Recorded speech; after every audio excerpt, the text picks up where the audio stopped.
Hello everyone, welcome to the channel. In this video, I am going to discuss the themes, the rhyme scheme and the figures of speech of the poem Haunted Houses by H.W. Longfellow for my ICSE students of class 10. Let's get started. Now, let me discuss the themes in the poem Haunted Houses. The very first theme is the presence of the past. Okay, here the poem suggests that the spirits of those who lived before us never truly leave. Instead, they continue to exist in their former homes, moving silently and peacefully. This can be interpreted as a reflection on memory. That means how people's presence is felt even after they are gone. Next, another very important theme that we can see in the poem is that life and death as a continuum. That means Longfellow challenges the idea that death is the end. He challenges the idea. Alright, so instead he presents life and death as interconnected, with the spiritual world existing alongside the physical world. Okay, now another very important theme is of memory and nostalgia.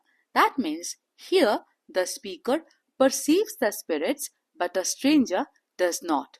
Okay, emphasizing how personal memories keep the past alive. The poem also conveys a sense of longing and reverence for those who came before us. Next, another very important theme that has been discussed in the poem is about the bridge between the material world and the spiritual world.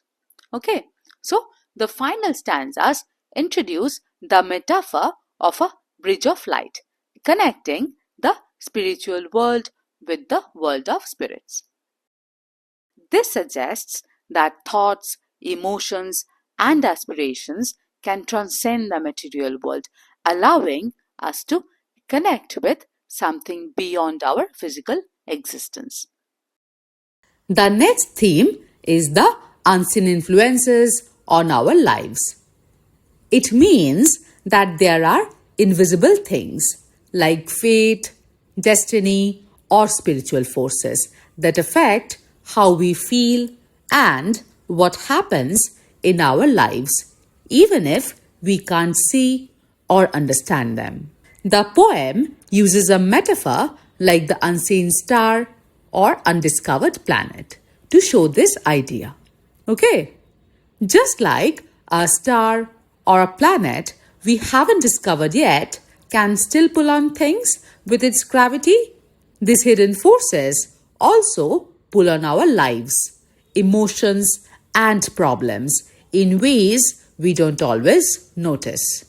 Now, let me discuss the rhyme scheme of the poem Haunted Houses. Okay, so Longfellow follows a structured ABAB rhyme scheme throughout the poem. This means that the first and the third lines rhyme with each other, and the second and the fourth lines rhyme with one another as well. So, this consistent rhyme scheme gives the poem a rhythmic and flowing quality, making it soothing and easy to read. Okay, so we can say that the steady pattern also reflects the poem's theme of continuity. Here, the idea is that past lingers and blends with the present. Now, let us discuss the figures of speech used in the poem Haunted Houses.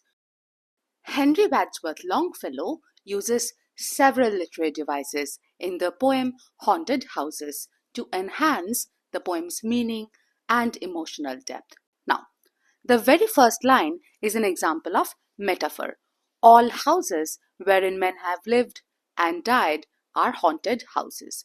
Why is it an example of metaphor? We know that a metaphor is a direct comparison between two things without using the words like or as. So we can say that here the poet does not mean that every house literally has ghosts. Instead, he metaphorically suggests that the memories and spirits of the past remain in these houses. Okay, now let's move on to the next line. Let us look at stanza number 6, the very first line.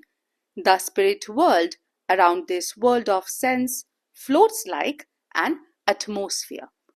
So this line is also another example of metaphor. Here, the spirit world is metaphorically compared to an atmosphere surrounding our physical world, therefore implying that these two coexist. Okay, next, in the last stanza, please look at the second line of the last stanza. A bridge of light connecting it with this. So here again we can see that the bridge of light is a metaphor for the connection between the material world and the spiritual world. Now let us look at the similes used in the poem. We know that a simile is a comparison between two things using the words like or as. So let us look at stanza number 6. The first line, the spirit world around this world of sense floats like an atmosphere. Here you can see that the word like has been used, right? So we can say that the spirit world is compared to an atmosphere, suggesting that it is invisible yet always present. Next, look at stanza number 9. And as the moon from dark gate of cloud throws over the sea a floating bridge of light. This line as well is an example of simile. Okay, here the moonlight forming a path over the sea is compared to a bridge, showing how light connects different realms. Alright, now let's discuss the personifications used in the poem. And we know that personification is giving human-like qualities to non-human things. Okay, in this case, ghosts.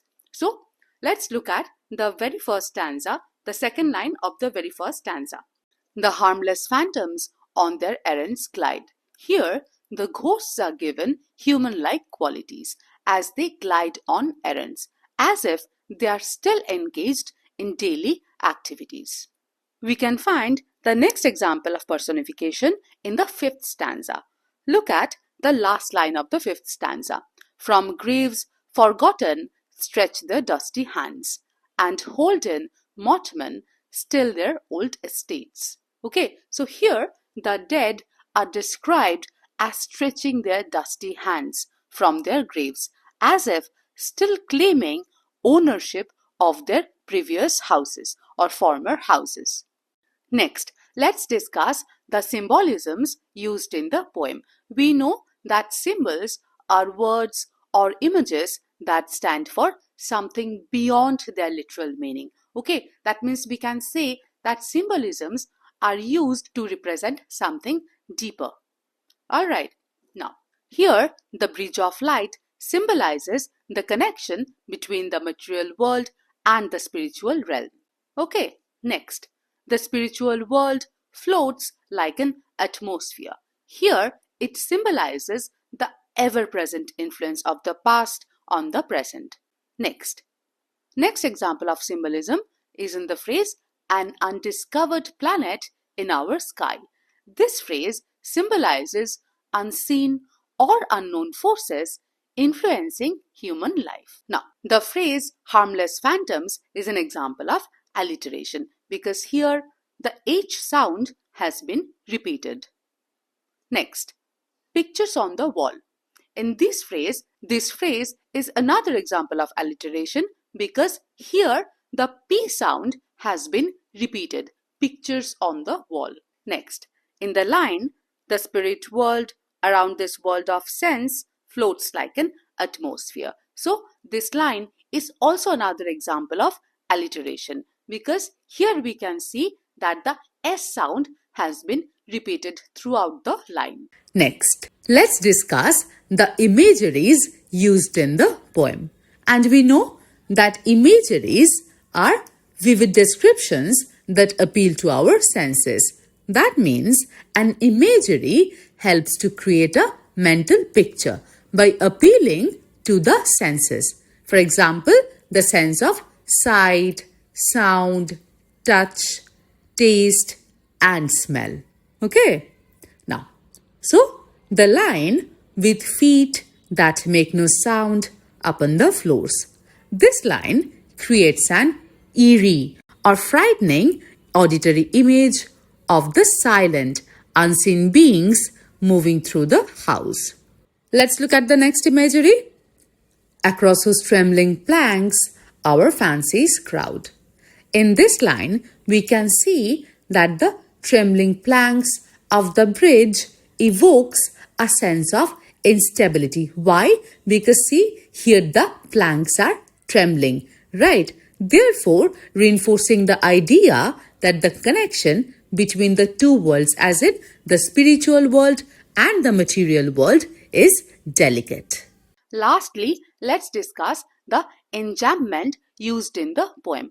We know that an enjambment is when we continue a sentence beyond one line without a pause.